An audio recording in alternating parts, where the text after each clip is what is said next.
जय श्री कृष्णा।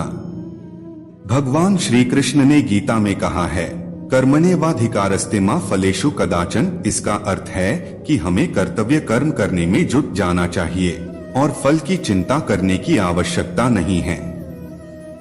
जब हम कर्म करते हैं तो हमें अपने आप में समाहित होना चाहिए और परिणामों के लिए चिंता नहीं करनी चाहिए। यह महत्वपूर्ण संदेश हमें यह सिखाता है कि हमें चुप रहना चाहिए और कर्म में निरंतरता बनाए रखनी चाहिए। जितना हम कर्म में समर्पित रहेंगे उतना ही हमें सफलता मिलेगी। जब हम चुप रहते हैं तो हम अपने कर्म में और निरंतरता का आनंद ले सकते हैं। हमें यह भी याद रखना चाहिए कि सफलता का मतलब सिर्फ मानवीय परिणामों से ही नहीं होता है। अक्सर हम चीजों के लिए मांग करते हैं, परंतु इसे सही समय और समय के अनुसार प्राप्त करना हमें सिखाता है कि हमें अपने कर्मों पर ध्यान केंद्रित करना चाहिए। जब हम चुप रहते हैं तो हम अपने आप को उच्च स्थिति में रखते हैं और ब्रह्मांड के साथ एकता महसूस करते हैं। इसलिए मेरा संदेश है कि हमें चुप रहना सीखना चाहिए। हमें कर्मों के माध्यम से अपनी सफलता की ओर अग्रसर जाना चाहिए और फल की चिंता नहीं करनी चाहिए। हमें चुप रहने की कला सीखनी चाहिए और अपने कर्मों में निरंतरता बनाए रखनी चाहिए। जब हम यह समझेंगे और अपनी सामर्थ्य पर विश्वास करेंगे तो हमें अवश्य ही सफलता मिलेगी।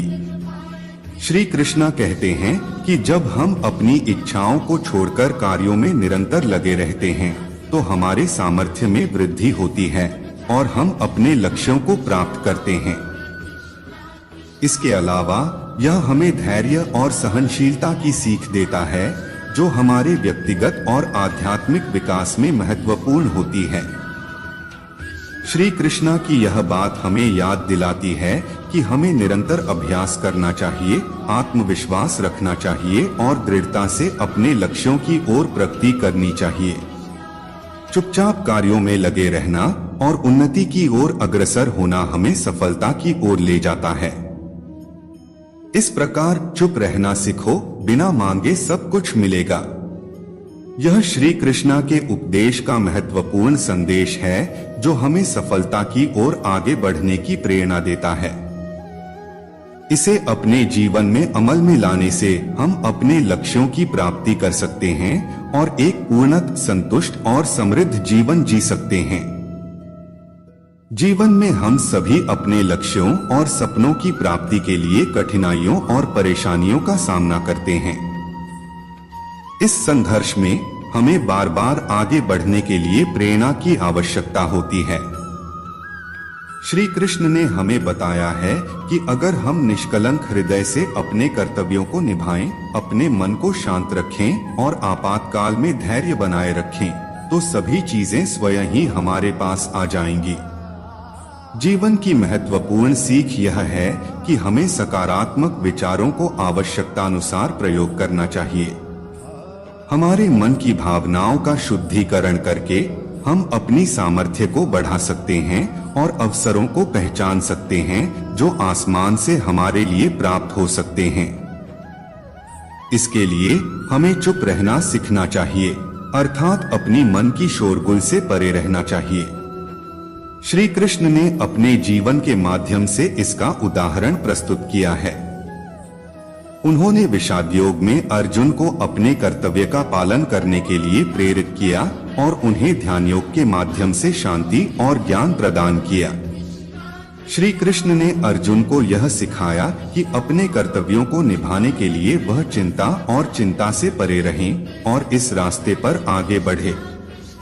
यदि हम चुप रहते हैं और अपने कर्तव्यों का पालन करते हैं तो हमें सभी चीजें स्वयं ही मिलने लगेंगी।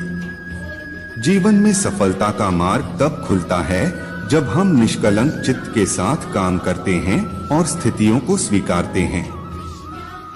हमें विश्वास रखना चाहिए कि जब हम अपने कर्तव्यों के प्रति समर्पित होते हैं तो ईश्वर हमें सबसे अच्छी तरह से भला करने की शक्ति प्रदान करते हैं। इसलिए चुप रहना सीखो, बिना मांगे सब कुछ मिलेगा। श्री कृष्ण की यह प्रेरक बातें हमें साहस, समर्पण और धैर्य की महत्वपूर्णता को समझने में मदद करती हैं। हमें स्वयं में विश्वास रखना चाहिए और अपने कर्तव्यों का निष्ठापूर्वक पालन करते हुए जीवन के अवसरों को धैर्य से स्वीकारना चाहिए। चुप रहने का अर्थ है अपने मन को शांत और स्थिर रखना। हमारे मन में अक्सर विचारों की बारिश होती है और हम परिस्थितियों के कारण चिंतित या खुश रहते हैं। श्री कृष्ण कहते हैं कि यदि हम अपने मन को शांत रखें और जरूरत पड़ने पर आवश्यकता या मांग न करें तो जीवन हमें सब कुछ देगा। यह सिखावट विश्वास और संयम के अभ्यास की महत्वपूर्णता पर आधारित है। जब हम मांग नहीं करते हैं तो हमारा मन प्रसन्न रहता है और हम अपने शक्तियों को संयमित करते हैं। हमारा आत्मविश्वास बढ़ता है क्योंकि हम देखते हैं कि हम अपने आप में सामर्थ्य हैं। जब हम चुप रहते हैं तो हम अपनी आंतरिक शक्ति को सक्रिय करते हैं और सभी चुनौतियों का सामना करने के लिए तत्पर रहते हैं। यह उपदेश हमें सिखाता है कि हमें स्वयं पर निर्भरता बढ़ानी चाहिए। हमें अपनी क्षमताओं और कार्यों पर विश्वास करना चाहिए और अन्य लोगों की प्रतीक्षा नहीं करनी चाहिए। जब हम अपनी मेहनत और प्रयासों पर ध्यान केंद्रित करते हैं तो हम सफलता की ऊंचाइयों को छू सकते हैं। चुप रहने की यह कला हमें भीतरी शांति और मानसिक स्थिरता प्रदान करती है। जब हम मन को नियंत्रित करते हैं तो हम अपने आप को अधिक सकारात्मक और उदार बना सकते हैं। इससे हमारे अंदर की क्रोध, आक्रोश और भय जैसी नकारात्मक भावनाएं कम होती हैं। हम अपने जीवन को खुशी, समृद्धि और शांति से भर सकते हैं। इसलिए श्री कृष्ण का यह उपदेश हमें यह शिक्षा देता है।